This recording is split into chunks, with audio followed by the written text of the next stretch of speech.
Douglas Wolf, and I'm your host. That's me, Douglas Wolf, your host for Pinal Power Players. It's Thursday, 1 o'clock in beautiful Santan Valley, where it is getting hot. Ladies and gentlemen, it is July, or almost July, as of next week it will be. And everybody will trying to stay cool with water.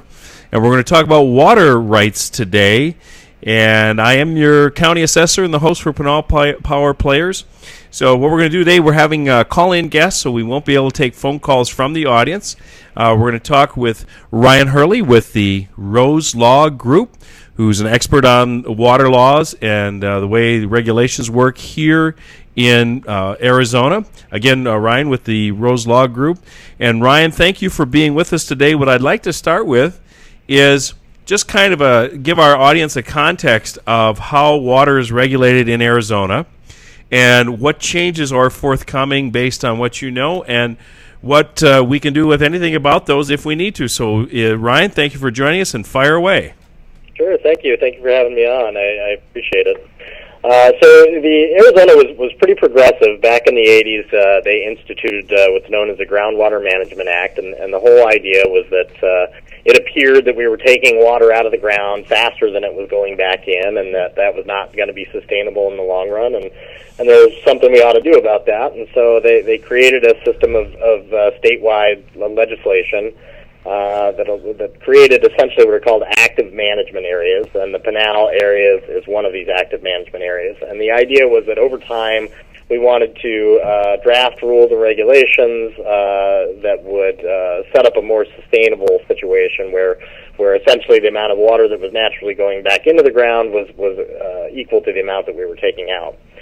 So because the Pinal AMA was different in characteristics than either Tucson or Phoenix back in the 80s, it was certainly primarily agricultural and hadn't seen much housing development yet. The rules were slightly different, and they allowed for more depletion of the groundwater to support the agriculture and because the development just wasn't there yet.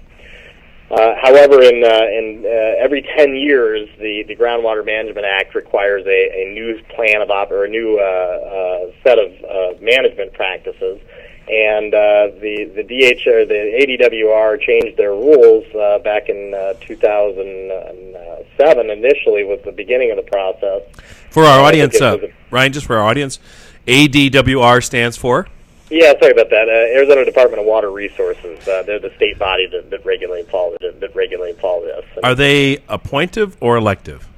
So the head of the agency is appointed by the governor, and then they have a staff just like any other branch of government, and they draft rules and regulations that apply to the water rights as well. Okay, not to get too far into the weeds, but then the person who heads that department, are there any outside advisory groups of citizens who are volunteers, or is it strictly appointed by the governor and then the staff takes care of the minutia? Yeah, I mean, it's appointed by the governor, and staff takes care of the minutia. They do take public input from a number of advisory committees, like the Groundwater User Advisory Committees, and there's the Pinal County Water Augmentation Authority. So there are sort of citizen stakeholder groups out there that they do take input from. But at the end of the day, the buck stops with the director. And the Pinal County group, just so I understand, is that appointive, or is that elective, or is that a group of officials from Pinal County government? The Pinal County Water Augmentation Authority? Yes, sir. Yeah, so that's a group of people that I believe they're elected from local governments, and essentially the idea was to get together in kind of in an arena where there were Pinal-specific issues that could be discussed, and originally they got funding from ADWR, but back a few years ago the state swept that funding, so they have some challenges of their own. And so, just so I'm clear and so our audience understands, every county then would probably have some sort of advisory group that works with the ADWR in this respect? Not necessarily, no. But usually they're restricted to the areas that have active management areas. So we're talking about Prescott, Pinal, Phoenix, Tucson, and I think that's probably the only ones. Okay, that makes perfect sense. So continue with your narrative. It's scintillating. Yeah. So in 2007, ADWR decided it was time to start ratcheting back the groundwater withdrawal. in the Pinal AMA, and that was primarily due to the increase in development. And so at that time, they proposed this rule change. And what the rule change does, and I think it's important to understand, is that it doesn't change anybody's ability to use their irrigation grandfathered rights right now. So if you're a farmer and you want to continue farming for the rest of your life, it's not going to take your water away. But what it does do is it makes that water much less valuable over time if you are to extinguish that right and turn it into credits and sell that land and the credits to a developer. So, for example, a developer, when they go in and they have to prove to the ADWR, to the state, that in order to develop, they have a 100-year assured water supply. And in order to do that, they basically take whatever water rights are on the property and they retire them, convert them to credits, and then basically give those credits over to ADWR to be able to account for the assured water supply. So the rule basically over the next 20 years will ratchet down the value of those credits, the amount of water that you can represent with those credits. So if you were to develop today, it would be a lot easier and less expensive than it would be in 20 years. So in a way, it creates an artificial incentive for farmers to retire their land early, and it could be very detrimental to the Pinal economy. Well, let's talk about that for a second. If they Okay, let me back up a step at the bigger level. If I'm a landowner, the rights to the water that I have come from the state. They're not part of my ownership of the land. Well, no, you do own them, but back in the 80s when they passed the Groundwater Management Act, they essentially said, we're gonna freeze groundwater use at this point, and if you've been using it before this, you're grandfathered in. So you have a grandfathered irrigation right to continue to move forward. But you can't really do anything else with it at that point. So in order to develop the land, you'd have to retire those rights. Ryan, is most of that water pulled from the aquifer or from CAP? Yeah, so down there, the vast majority of it is all we're talking about is groundwater here. If you're able to get CAP renewable supplies, that kind of offsets your need for credits. But what we're talking about, what's regulated, is the groundwater withdrawn from the ground. Okay, so the aquifer is, and have they been proven right in terms of the aquifer not refilling or restoring itself, or is that is that under dispute? Yeah, it's not that simple, unfortunately. There's a lot of different things going on underneath the ground, and in fact, in some areas, the water table in the Pinal AMA is actually increasing. In some areas, it is very far below surface, and it's problematic. And one of the reasons that occurs is, in addition to this whole sort of water credit issue, we have what's known as the Central Arizona Groundwater Replenishment District. And that allows people to develop without having any renewable supplies if they contract with the CAGRD to take CAP water and replenish it back into the ground. So it's a great idea in theory. In reality, it ends up in a situation where you're taking water out of the ground in one place and putting it back in another. Kind of like cap and trade. Yeah, you could look at it that way. Yeah, it's a government exchange to make money for the exchange owners and not really do anything for the net pollution of the planet. But that's another issue with Obama, so we won't get into that. Okay, so where we are today is, if I'm a farmer, I've grandfathered in, I'm irrigating, I'm pretty much set until I decide to retire out of farming. Is that really what I hear you saying? Yeah, exactly. It's not going to affect your ability to farm. If you want to farm forever, then nothing's going to change. Well, what if my kids what if the land transfers to my children? Yeah, again, that doesn't matter. It only matters at the point where you go to extinguish that right and sell to a developer, essentially. And a developer could be commercial or residential, doesn't matter, as long as it's going to a different classification of usage. Correct. As long as you're retiring the irrigation right and changing it into a commercial or residential use. In your experience, or industrial. Okay, that's excellent. In your experience, Ryan, is agriculture more water intensive than households or rooftops? Yeah, it is. That's just a fact. But one thing to consider is that when you pave over an area and you put a bunch of houses on it, then none of the water seeps back into the ground, right? It goes to a treatment facility, and depending on they may recharge it, they may put it into a waterway to discharge it. But certainly the recapture for the aquifer is better for farming. But overall, the agricultural definitely uses more than housing. Okay, we have actually freed up our phone lines because I forgot that we called Ryan. So if you want to call in, you have a question, you can call in. JoJo is here answering the phones today. 480-745-1033. If you have a question for Ryan at Rose Law Group, he'll be glad to answer it. 480-745-1033. And you don't have to go on the air. JoJo will take the note, and then we'll pass it on to Ryan as we get down the road here. Okay, so there was this alert sent out or a notice sent out, and then a meeting in Casa Grande, I think a week or so ago, which raises the specter that some of the rules were being changed. At least that's the basic understanding I have. So could you give us a backgrounder on what actually caused everybody to get excited down in Casa Grande? Yeah, so it's, the rule change was actually initiated a while back, and what happened was in 2009 when it was about to take effect, everybody had the same concerns, and it was very problematic, and particularly at a time when no development was really occurring. So they convinced ADWR to delay the impact, the onset of the rules by a number of years. But now that time has come. We're looking at 2014 here is right around the bend, and from ADWR's standpoint, it's time to re-implement the rules. So that's kind of the background. Everybody's concerned now because it's 2014 and it's time for the rule to take effect. So I think that there are some solutions that we could look at. One would be not as steep of a curve of a phase-in, so we could kind of blend that a little bit.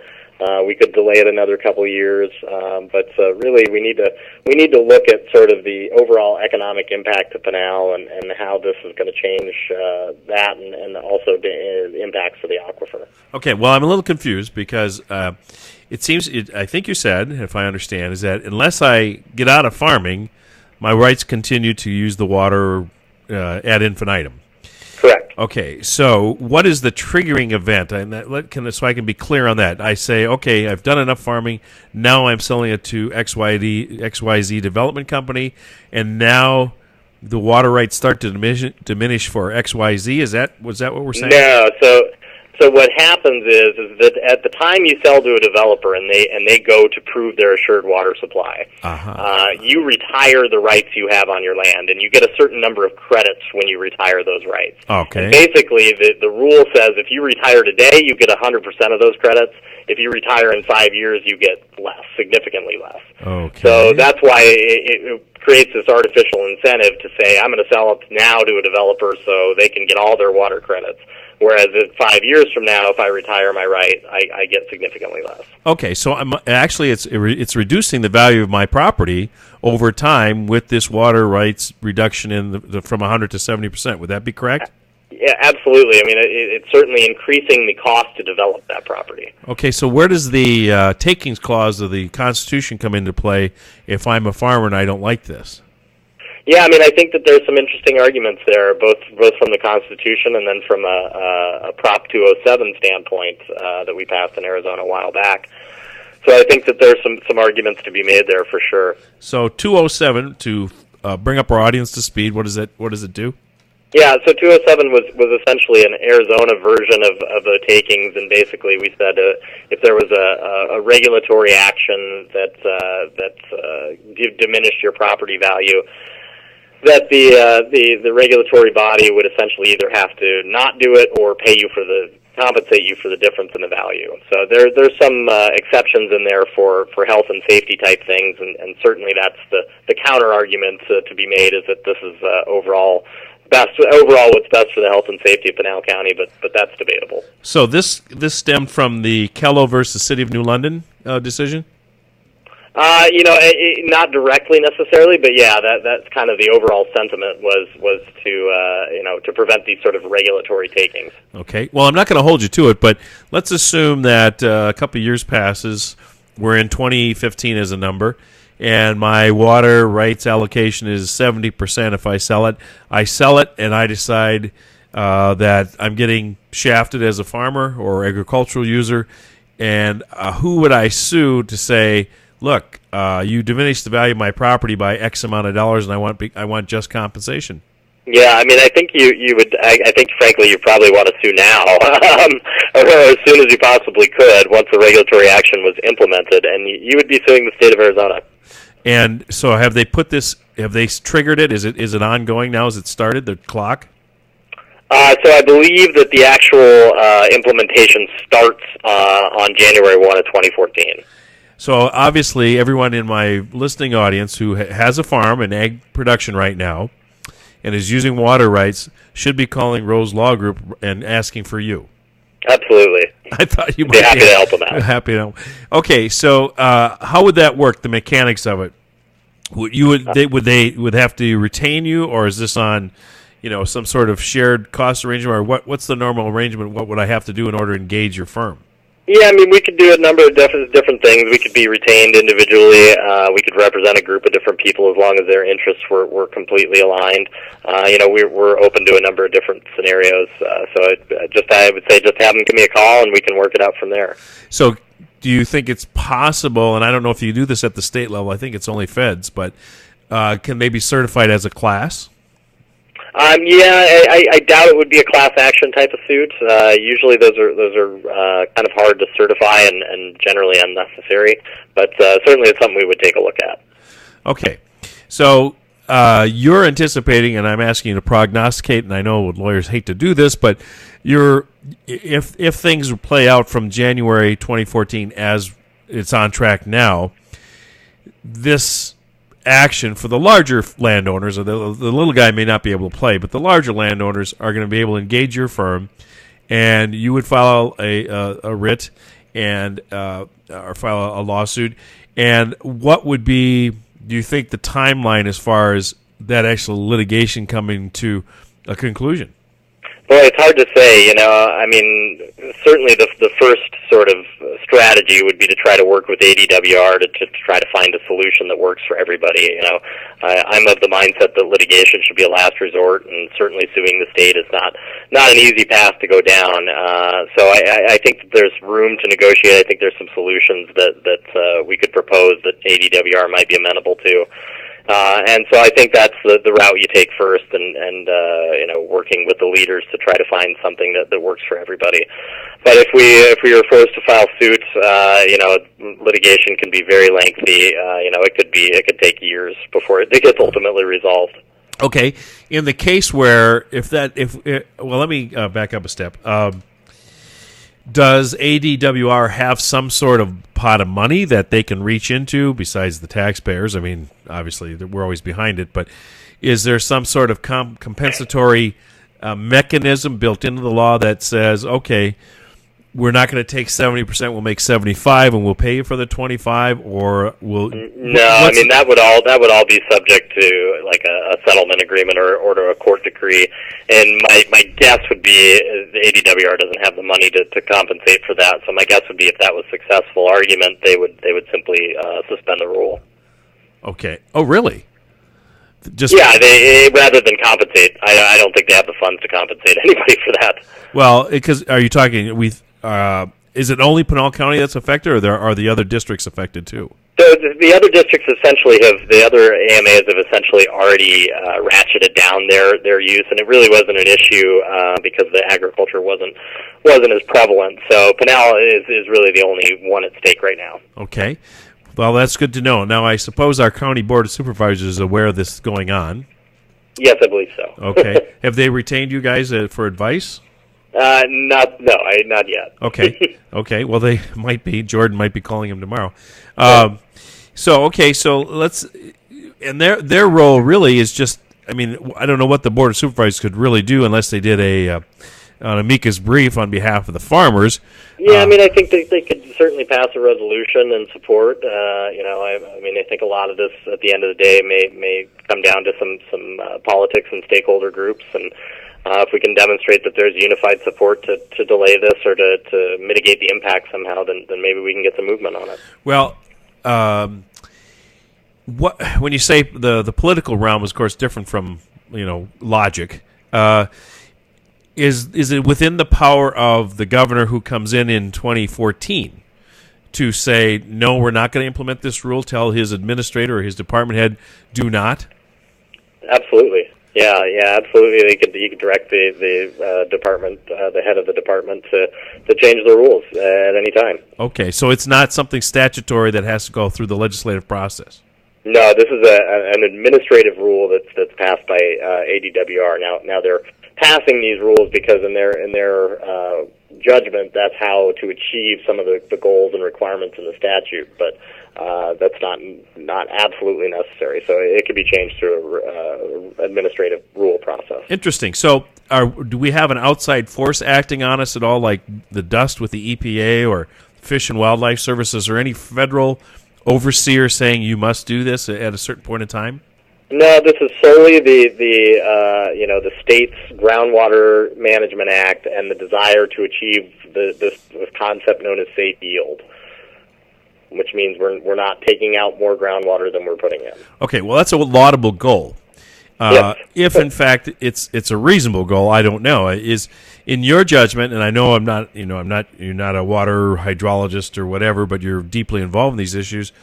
Is Arizona on the path where if we didn't do this, in your judgment, I'm not asking for, like I say, expertise necessarily of the PhD level, but are we diminishing or using up our water capacity so precipitously that if we don't do this, we're going to be in a bad situation 5-10 years from now?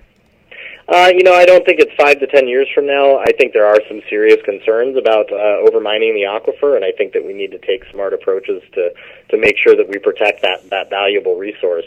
But it really needs to be looked at on a holistic basis, and to try to isolate this one sort of rule that really only detrimentally affects one class of users is probably not the right approach. Probably not the right approach in my opinion. Okay. So, well, that's what I'm trying to elicit is, a lot of times government uses a hammer when it's in search of a nail.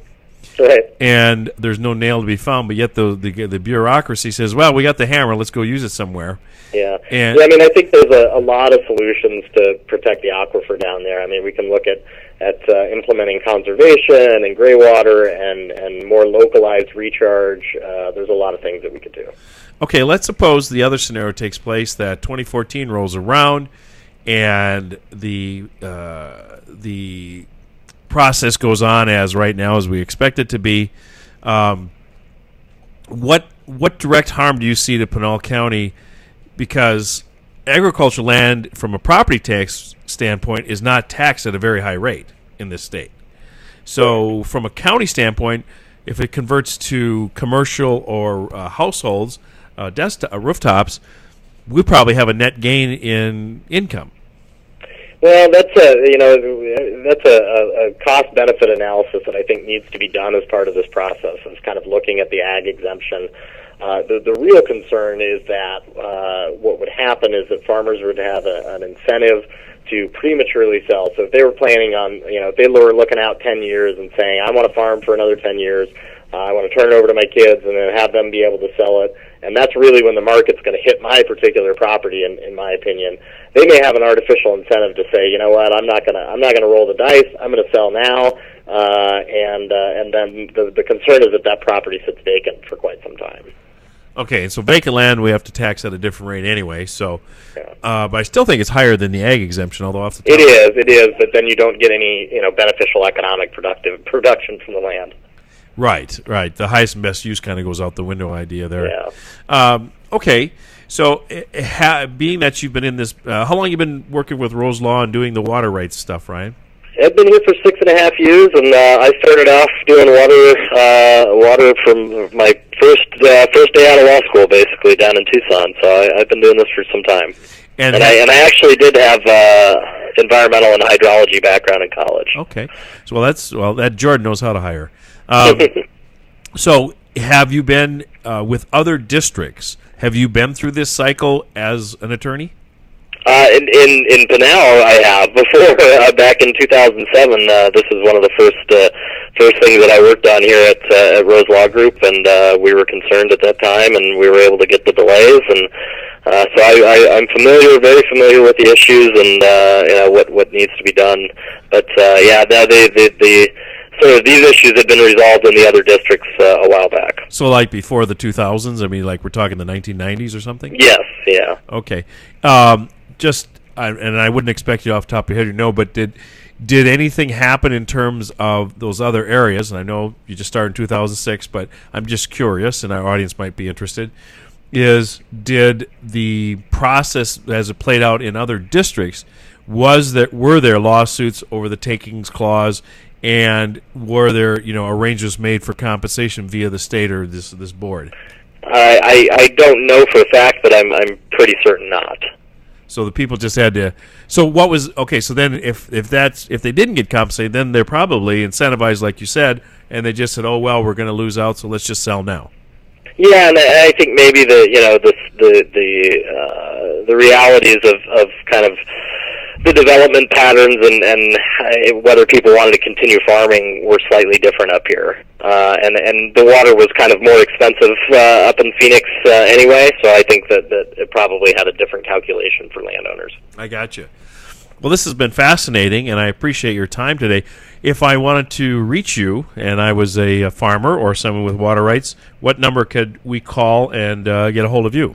Yeah, you can give me a call at my direct line, 480-240-5585, or you can find us on our website, www.roselawgroup.com.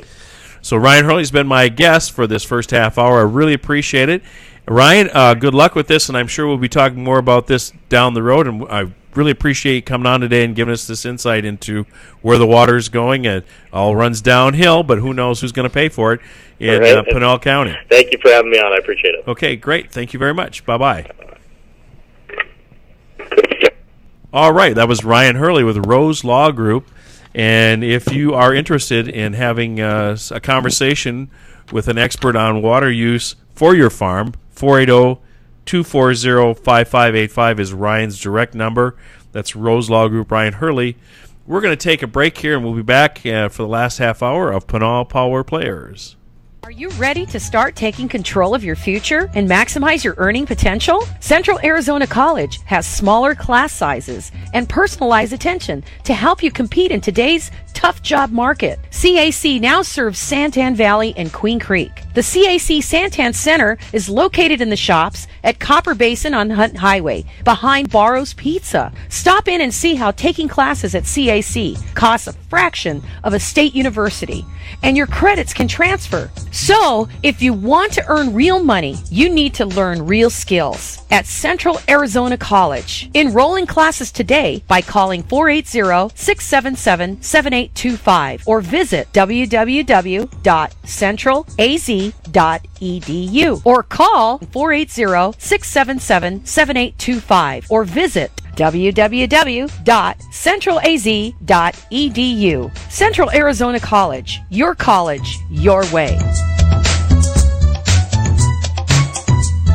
Engine parts aren't the only things that wear out over time. Bending or reaching can leave you feeling like an old clunker. But joint pain doesn't have to slow you down. Schedule an appointment with the orthopedic specialists at Banner Ironwood Medical Center. You might just find there's a lot more mileage to be had in your knees, shoulders, elbows, or any part of your body that feels broken down. We have the specially trained staff, state-of-the-art technology, imaging, and physical therapy to get you back on the road. They're experts at diagnosing, treating, and rehabilitating joint injuries. Just call 480-394-4480 or visit bannerhealth.com/Ironwood. Banner Ironwood Medical Center is conveniently located on Ganzel Road, just south of Combs. See what a difference just a minor tune-up or a complete overhaul can do for your joint pain today by calling 480-394-4480 and get your joints back in the fast lane again.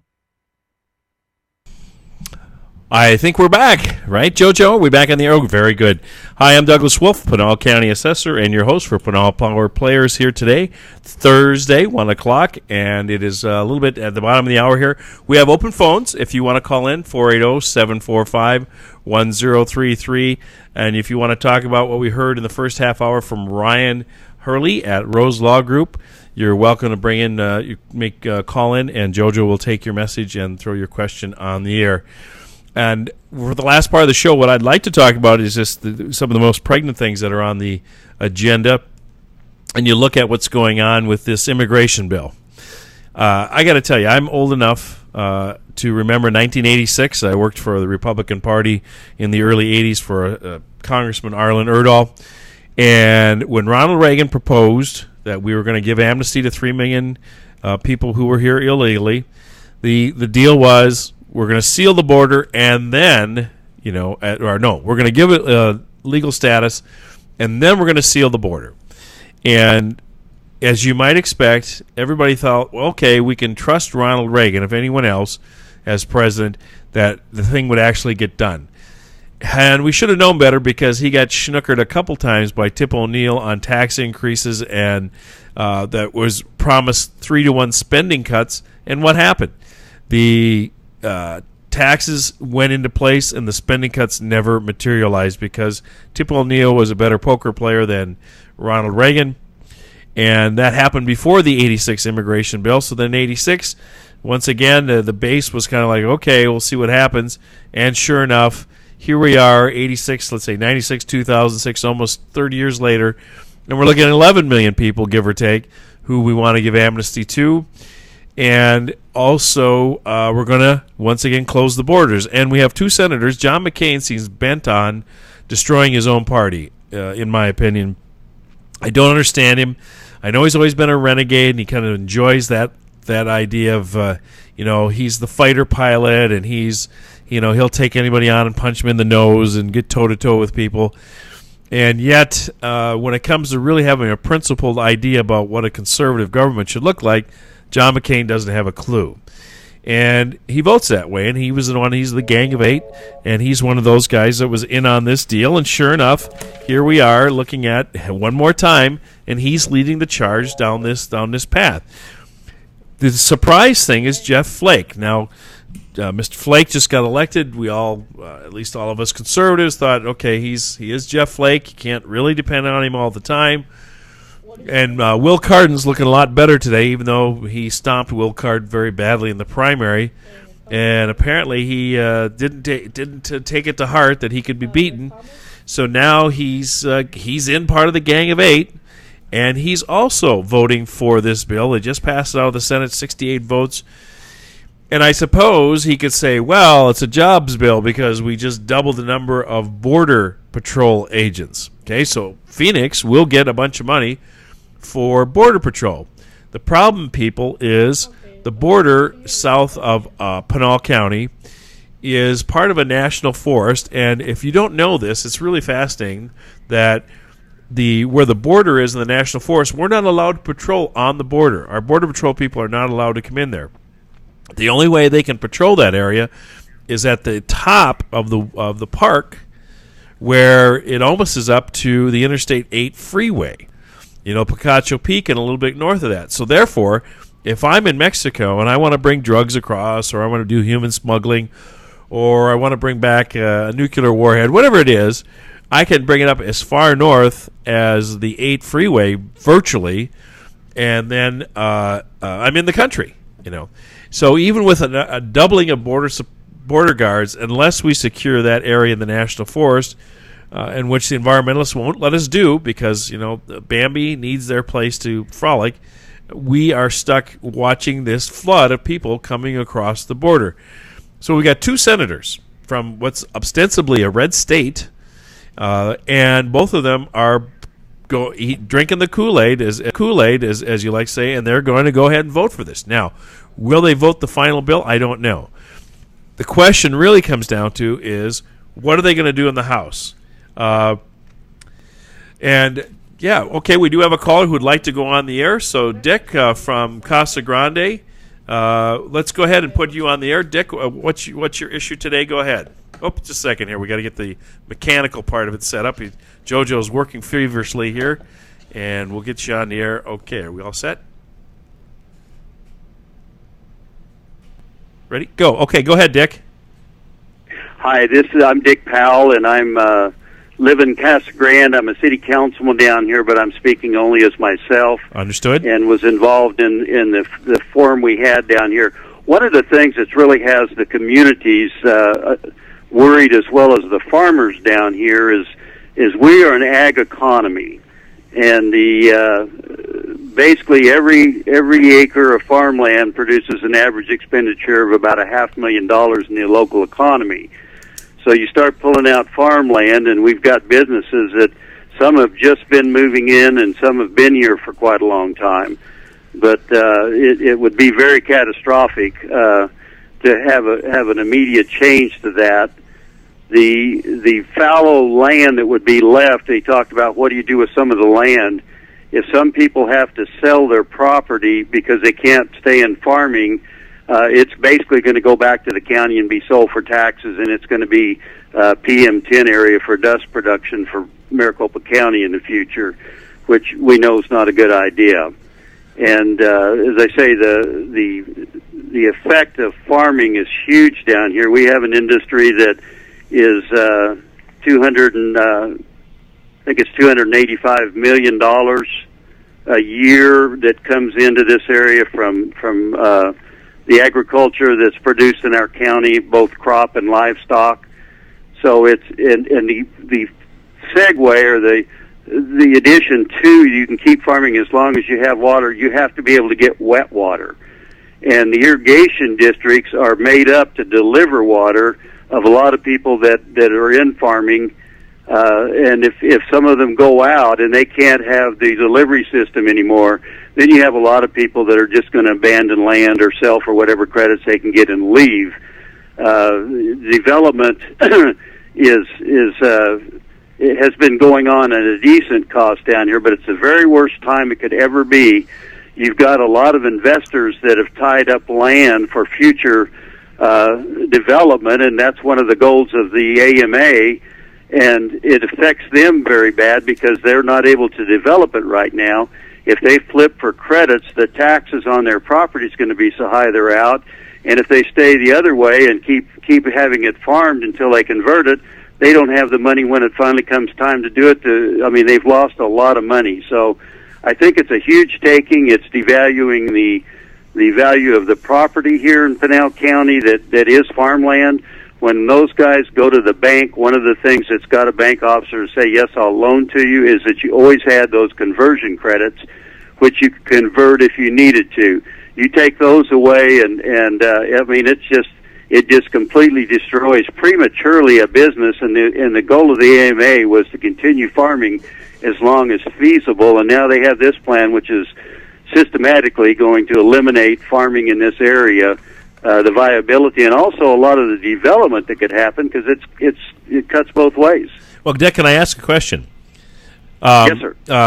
First of all, thank you for calling in, because this is all information we didn't get, or we didn't have access to until you called, so I really appreciate it, so I understand it completely. Who's driving this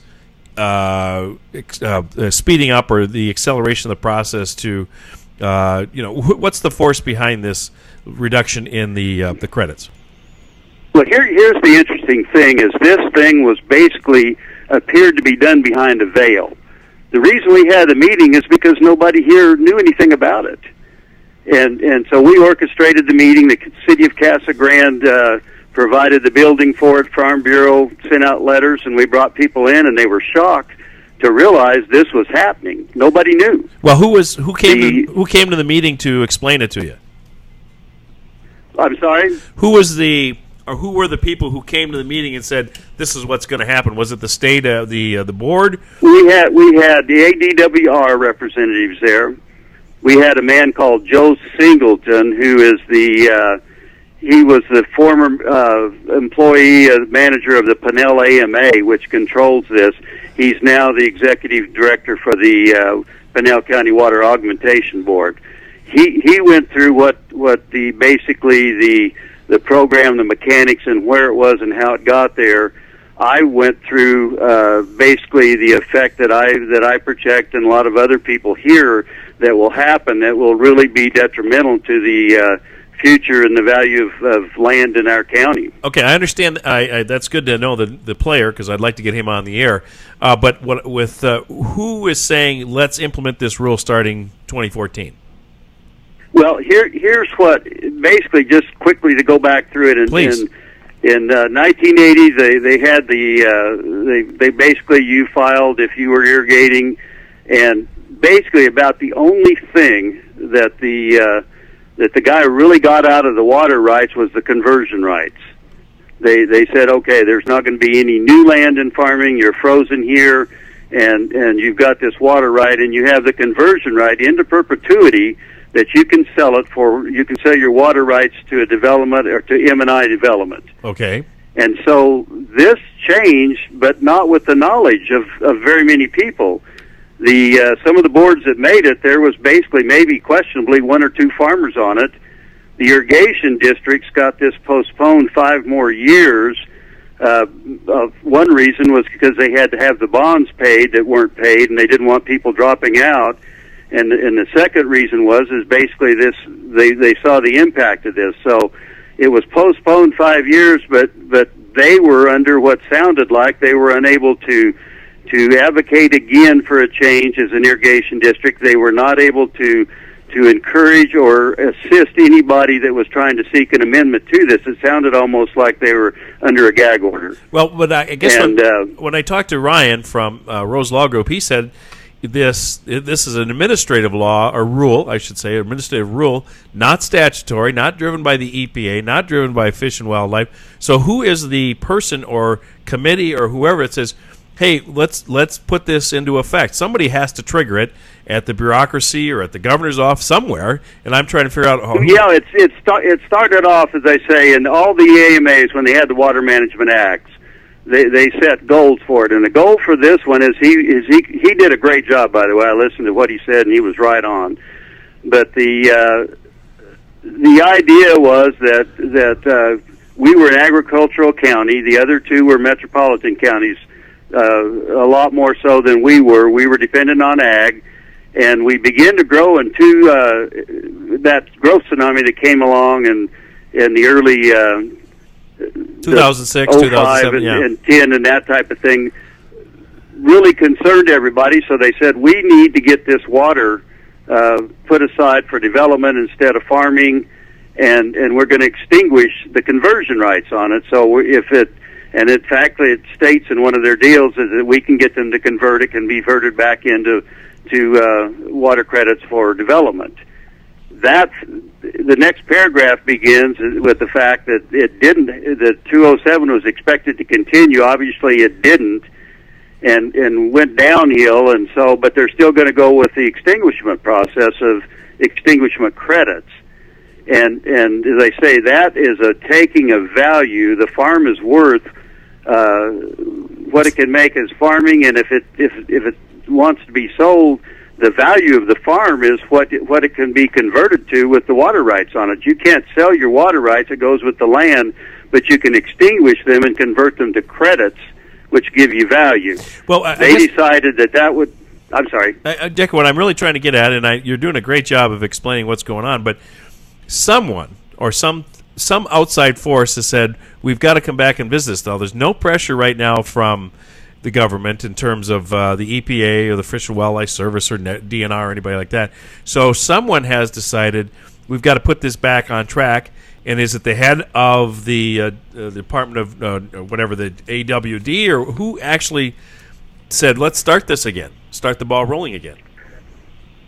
Well, and that's a good question, and as I say, there's a groundwater users advisory group, and they make recommendations on what should happen in the area. Okay, now who's on that? Is this Joseph? Well, at the time this happened, there was irrigation districts, there was water companies, but there was only probably one farmer on it. That actually was on the group that made this decision, and there was some pushback against doing this.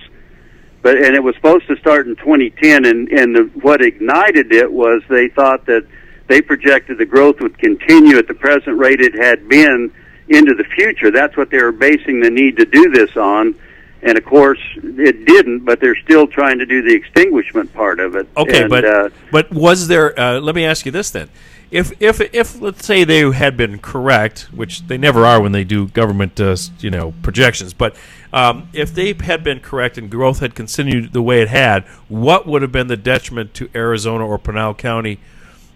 Why were they thinking that this was necessary to Arizona and Pinal County to have this water and this diminishment take place? What were they thinking?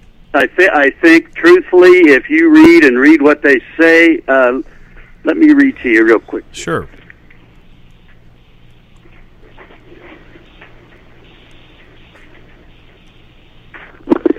Okay, here's one of the rulemaking, and this was one of the statements. It says the management goal of the Pinal AMA, where predominantly agricultural economy exists, is to allow development of non-irrigation users and to preserve existing agricultural economies for as long as feasible, consistent with the necessity to preserve future water supplies for non-irrigation uses. One method for demonstrating that groundwater use is consistent with the management goal of the AMA is through a mechanism of extinguishments of grandfathered water rights. Where a grandfathered groundwater right is extinguished, the department issues credits that can be used by a developer to meet the consistency with the management goal required for assured water supply determination. Okay, and that's on the Arizona Administrative Register, Secretary of State. So my guess is the people who develop properties for residential and maybe commercial use got together and said, look, we need to get this going so that we can convert this property and get it in our hands, because we know the future is going to be more houses and rooftops, and we have more votes, or we're more powerful than the ag interests. That's really what I hear. And I think you're 100% on. Okay, well, that's fine. I understand. I just wanted to figure out where the cake was being baked before I, drew any conclusions. Yeah, that basically, and that it's interesting. That's in writing, and there's two or three of those that are interesting reading on the forms and why they were supposedly made, and how they were to affect people, and the goal was to farm as long as possible.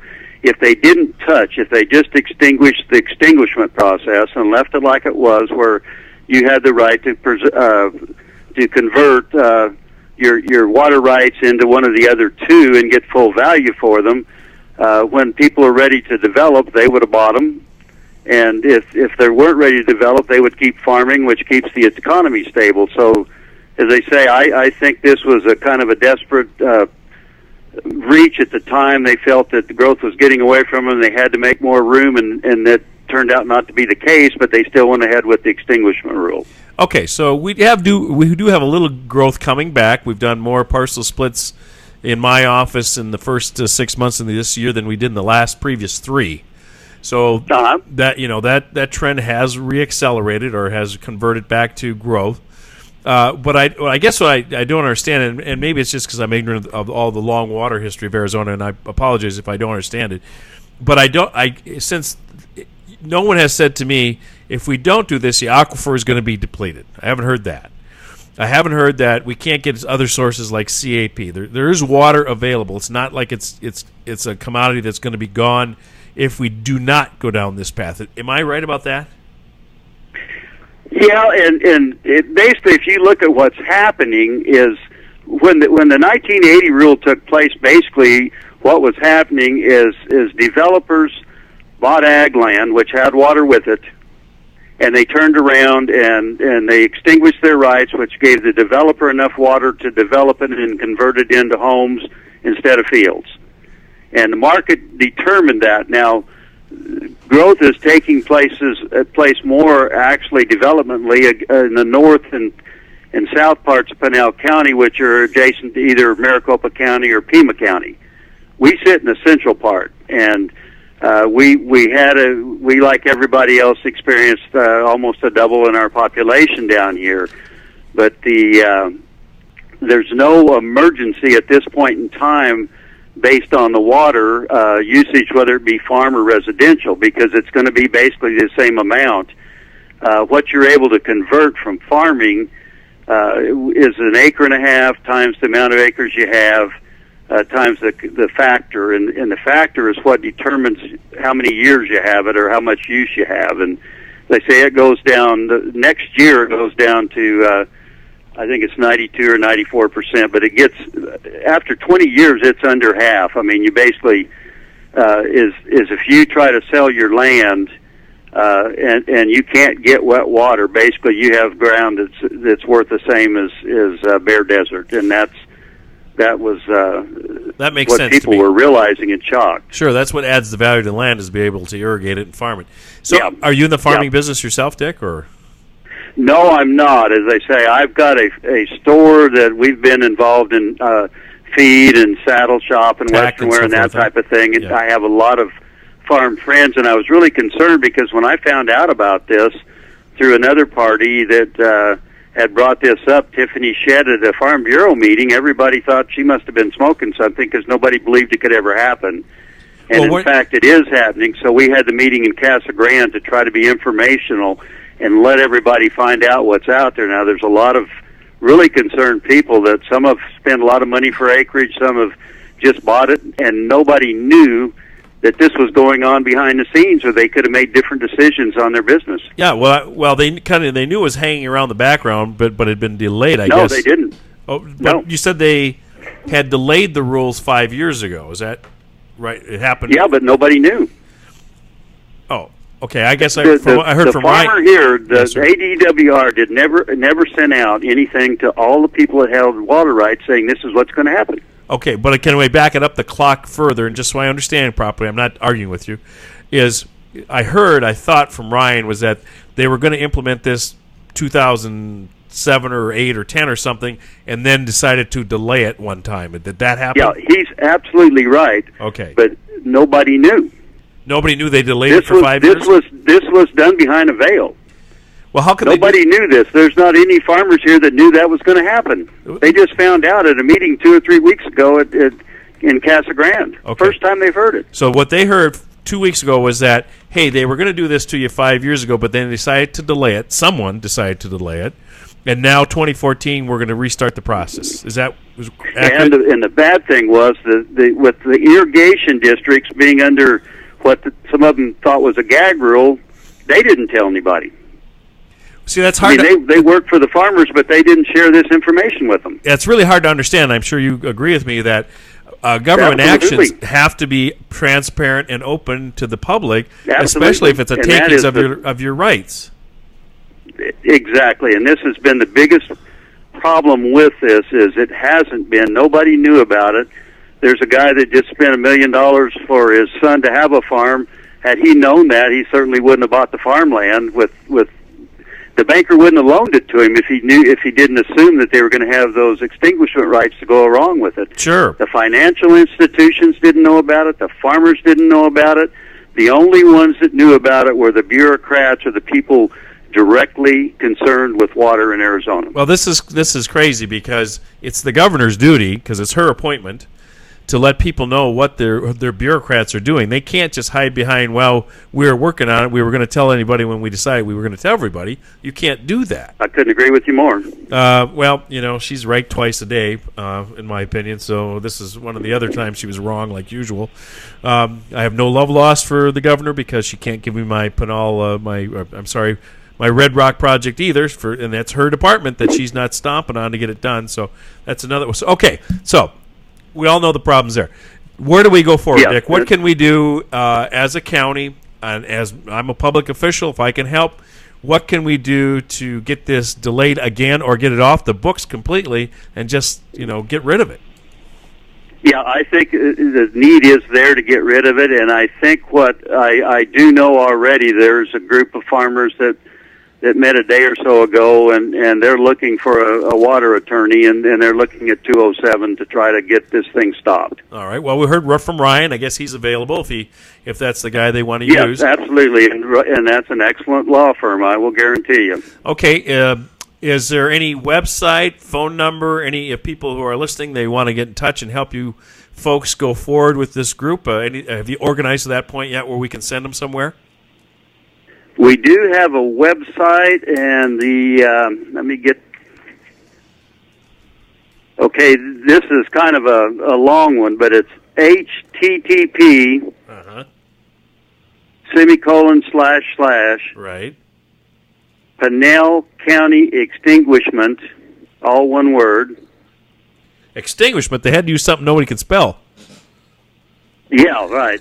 Okay, I got They're it. extinguishing the extinguishment credit, so Okay. extinguishment.wordpress.com.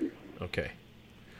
Well, my first suggestion is get something simpler for a URL for a landing page, so that everybody can find Exactly. it. But I'm sure you're just getting And organized. that's right. We're going to have another meeting probably within the next 2 weeks, and Great. as I say, it's really generated. It's grown legs, and it's running hard in Pinell County right now. Well, I'm not going to let this go away because obviously, as the assessor, I have a vested interest, as does everyone else in the county, to keep the valuations up and people productive and working. Exactly. So please make sure you invite me to the meeting. I'd like to have I myself would love to do that. or my deputy will be there. If I'm available, I'll come. If I'm not, my deputy will be there. And if you would like, I'm not on next week, but the week after, I'm on Thursday. If you can just let me know when your meeting is, if it's after the second Thursday from this one, then I'll let everybody know where you're meeting and do everything I can to engender some response. That sounds great. Dick, I appreciate I you. appreciate it so much. Yeah, and thanks. you did an excellent job today. Thank you. Well, thank you for calling in, and I want to put out a call to everybody. You heard Dick; he was talking about what's going on, and we heard Ryan talking about it from the legal standpoint. Now we have someone who's on the ground in Casa Grande, and folks, this sounds like to me a hammer in search of a nail. There isn't a pressing problem either with water going away or anything else that is driving this decision to go forward. And since it is administrative, that means it can be stopped with the governor picking up the phone and calling the head of that department and saying, don't implement the rule, or we're going to do something different, but for right now we're going to delay it. Obviously, my preference would be that they don't do it at all, but then I'm not the governor. Although the guy I'm supporting, hopefully, Doug Ducey, has maybe got somebody listening in today, and they'll get the message over there when he decides to declare that he's going to do something with our water rights here in Pinell County.